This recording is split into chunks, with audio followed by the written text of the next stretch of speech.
discussing what has come out of the briefing from Russia's defense ministry, where the satellite images were provided showing the proof of the vehicles on the border ready to go to Turkey and smuggling oil into other territories there. Russia promises as well to share the data that's available about oil smuggling to Western partners, and some of the information will be posted on the website of Russia's defense ministry there. At the moment, we know that the revenues from the illegal oil trade reach as much as $2 million daily, but after Russian strikes there, that revenue has shrunk. So this is what we have been discussing today. In fact, some very strong facts and revelations from the briefing of the defense ministry. The images right there you see on your screens there, quite clear, showing the routes of what happens to the oil, how it's transported, and where it goes. And again, the number of vehicles there on the border is staggering. So we'll be bringing you, of course, more on this. Right now, though, we can talk to Marcus Papadopoulos, who's editor of Politics First magazine, who joins us here on RT International to discuss the very latest. So, Marcus, very powerful revelations today that we heard, and in fact the proof of illegal oil trade is going on. And of course, let's now focus on the border through which we see this supply of illegal oil going on. So the U.S. Secretary of State earlier, John Kerry, says that closing the border between Turkey and Syria will help stop Islamic State's oil smuggling. What do you make of this? Do you think this is going to be effective? Well, can I just say, first of all, the revelation today from Moscow is really quite extraordinary, and I can't begin to emphasize just how hugely devastating this revelation is, not just for Turkey, but for Turkey's backers in the world, principally America, Britain and France, because here we have a country which is a member of NATO, an aspiring member of the European Union, a major player in the Eastern Mediterranean and in the Middle East, and it has been involved with an oil trade in buying oil from the most potent, the most repugnant terrorist organization in the world, ISIS.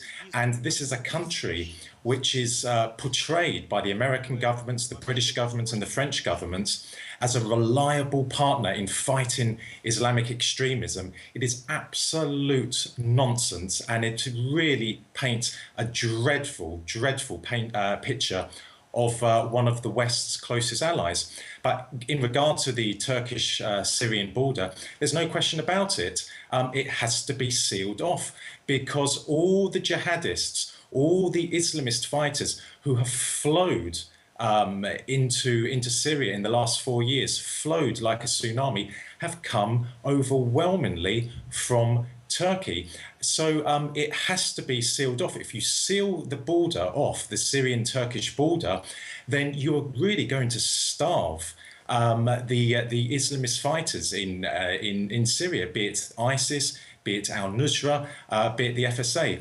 But that job really has to come down to the Russian military and to the Syrian army, because ISIS is only on the retreat in Syria. The malignant empire, if we can use that word, for ISIS is only starting to crumble because of the efforts of the Russian air campaign and because of the Syrian army on the ground. So America, can talk about sealing off the border, and France can do the same, and Britain can do the same. But quite frankly, it's only going to be the Syrian army and the Russian military that will be able to do that.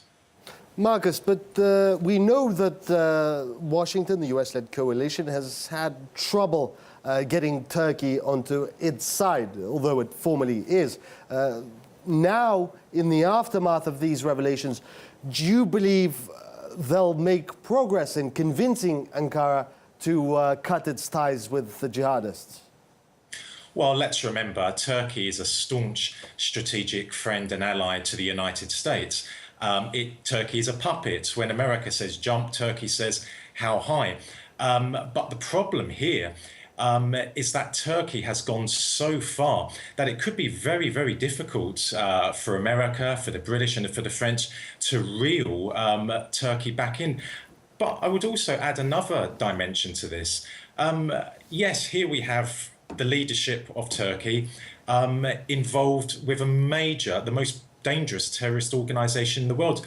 But it's not unprecedented. You know, let's take Kosovo. The West, America, is a huge supporter of Kosovo. Who was Kosovo's first prime minister? Hashim Thaçi. In the 1990s, he was the leader of the most powerful organized crime group in the Balkans, the Dranica group. So the Americans don't have any moral compunctions with teaming up with people who are involved with terrorism, people who are involved with organized crime. And then we can go to Saudi Arabia. Saudi Arabia is the leading exporter of Islamic extremism to the world. And Saudi Arabia has so much blood on its hands, Syrian blood in its hands, because what it has done in Syria.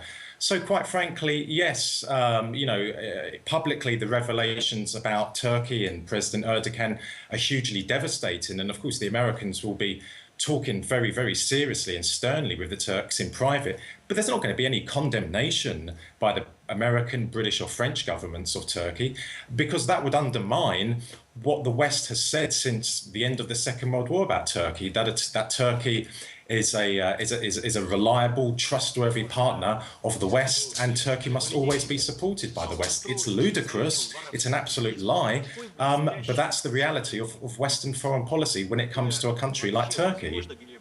Marcus, theoretically, if the Turks wanted to cut their ties with jihadists, with terrorists, can they? Can they anymore? Because you have thousands of Daesh members, you have Al-Qaeda, you have Islamists of all sorts training, healing, resting, equipping themselves, arming in Turkey, on Turkish soil.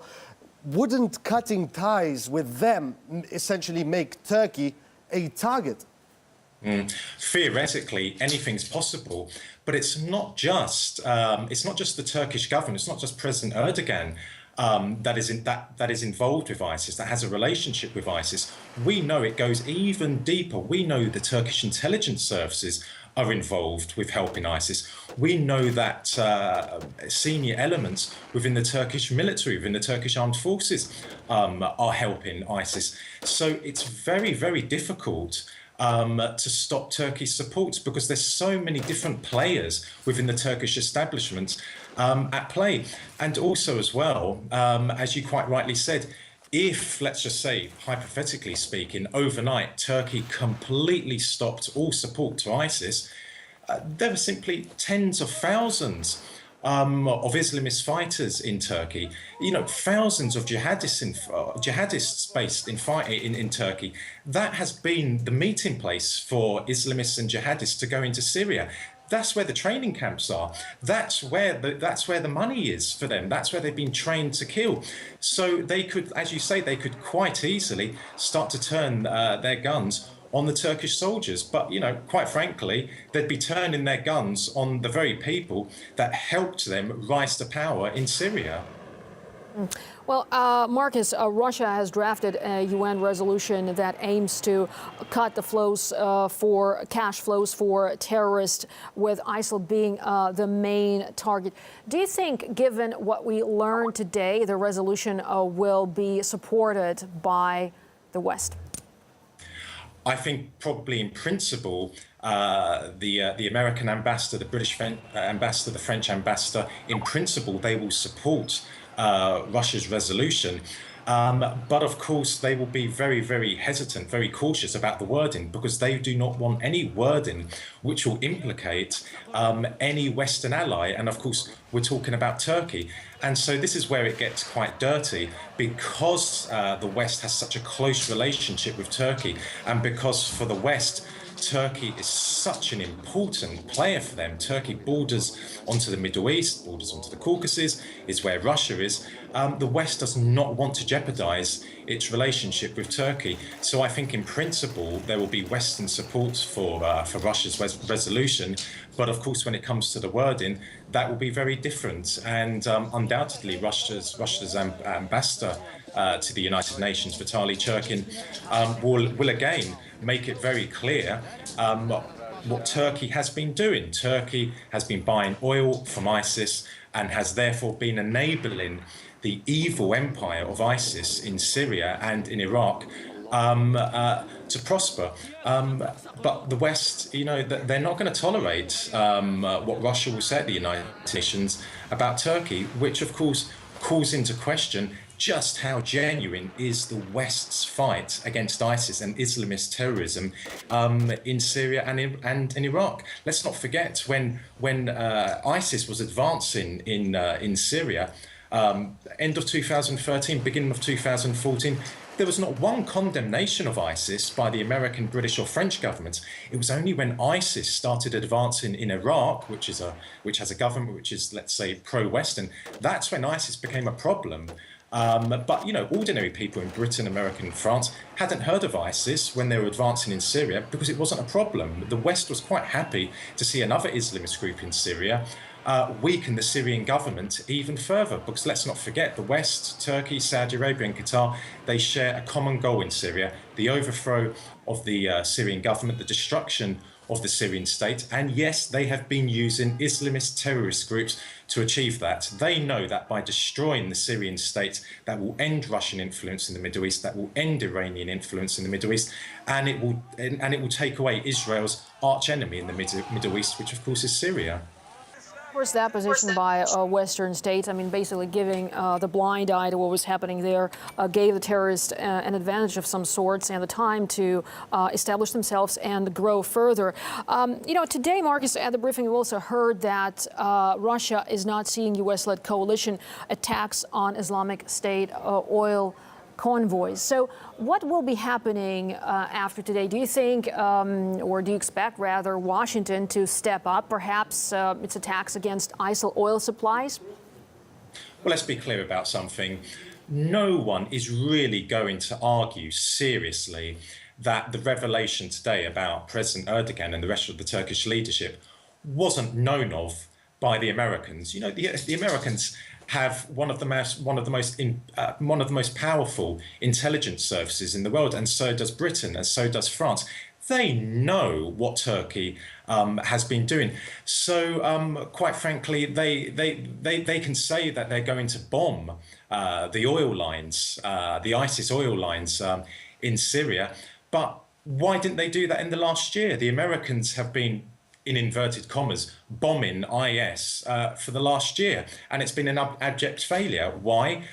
Because ISIS, the territory that ISIS controls in Syria, has grown dramatically. It really has. So, yes, the Americans can talk about bombing ISIS oil lines, but, actions speak louder than words. Once again, it is just Russia that has been taking the fight in the air to ISIS. Russia is the country that has been bombing ISIS oil lines, not the Americans. The Americans have got the capability. They got the same capabilities as the Russian Air Force. They could have done it. Why didn't they do that? That's the big question that the White House has to answer, that the State Department has to answer, and the Pentagon has to answer. I can only reiterate what I said earlier on in this interview. It is just the Russian military and the Syrian military that is genuinely fighting ISIS and all other Islamist groups in Syria. And let's not forget, they are all Islamist groups. They've just had a brotherly falling out. They are rivals, but ultimately they subscribe to the same extremist ideology, and that is Islamism. IS, al-Nusra, FSA, they are all the same. So clearly there are so many players there involved and affected by the situation. For now, thanks so much for talking to us and shedding some light here on the situation. Marcus Papadopoulos, editor of Politics First.